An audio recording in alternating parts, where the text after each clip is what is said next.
یہ وہ سچا واقعہ ہے کہ جب نبی کریم صلی اللہ علیہ وآلہ وسلم کی ملاقات جنات سے ہوئی۔ رسول اللہ صلی اللہ علیہ وآلہ وسلم مکہ میں تھے اور ایک رات رسول اللہ غائب ہو گئے، اور یہ بات صحابہ کرام کو بہت زیادہ حیران اور پریشان کر دینے والی تھی۔ حضرت ابن مسعود رضی اللہ تعالیٰ عنہ فرماتے ہیں کہ ایک رات ہم نے رسول اللہ کو غائب پایا تو ہمیں لگا کہ شاید رسول اللہ کو کسی نے اغوا کر لیا ہے، یا شاید رسول اللہ کو جن اڑا کر لے گئے ہیں۔ ابن مسعود فرماتے ہیں کہ وہ رات ہماری ایسی گزری کہ جو بری سے بری رات کوئی بھی قوم گزار سکتی ہے، اور ہم نے ویسے ہی بے چینی میں وہ رات گزاری یہاں تک کہ صبح ہو گئی، اور پھر اگلے دن صبح تار کے وقت ہم نے دیکھا کہ ہیرا کی طرف سے رسول اللہ تشریف لا رہے ہیں۔ ابن مسعود فرماتے ہیں کہ لوگوں نے رسول اللہ سے اپنی فکر اور تشویش کا ذکر کیا جس سے وہ رات کے وقت دوچار تھے، تو نبی کریم صلی اللہ علیہ وآلہ وسلم نے ارشاد فرمایا، جنوں کا ایک قاصد مجھے بلانے آیا تھا تو میں ان کے پاس گیا اور انہیں قرآن پڑھ کر سنایا۔ یہ بات کرنے کے بعد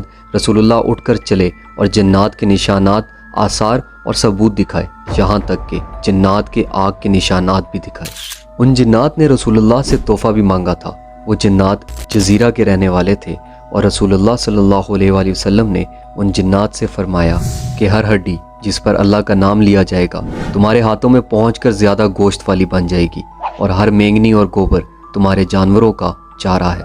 اور پھر یہ بیان کرنے کے بعد رسول اللہ اپنے صحابہ سے مخاطب ہوئے اور فرمایا، اس وجہ سے ان دونوں چیزوں سے استنجا نہ کیا کرو، کیونکہ یہ دونوں چیزیں تمہارے بھائیوں جنوں کی خوراک ہے۔ اب بہت سارے اسکالرز کا ماننا یہ ہے کہ رسول اللہ کی یہ ملاقات جنات کے ساتھ اس وقت ہوئی تھی جب رسول اللہ طائف سے واپس آ رہے تھے۔ جب طائف کے لوگوں نے رسول اللہ کی دعوت کو ٹھکرا دیا اور رسول اللہ کو بہت تکلیف پہنچائی، تو اس وقت رسول اللہ مکہ واپس آتے وقت زمین پر بیٹھ گئے اور نماز پڑھنے لگے۔ جب رسول اللہ نماز پڑھ رہے تھے تو اس میں قرآن کی تلاوت فرما رہے تھے، تو اس وقت جنوں کا ایک گروپ وہاں سے گزر رہا تھا، اور جب ان جنات نے قرآن کی تلاوت کو سنا تو وہ وہیں رک گئے، اور اس بات کا ذکر اللہ تعالیٰ نے قرآن مجید میں بھی فرمایا ہے۔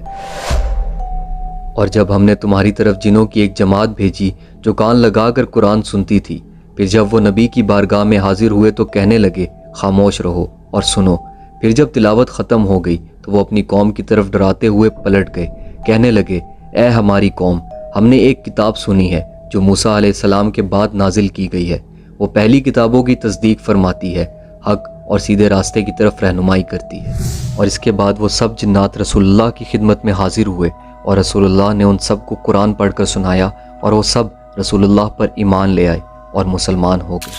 آخر کے اندر اللہ تعالیٰ سے یہ دعا ہے کہ اللہ تعالیٰ مجھے اور آپ کو اور تمام مسلمانوں کو شیاطین اور جنات کے شر سے بچائے۔ اپنا اور اپنے ایمان کا خیال رکھیے گا۔ فی امان اللہ۔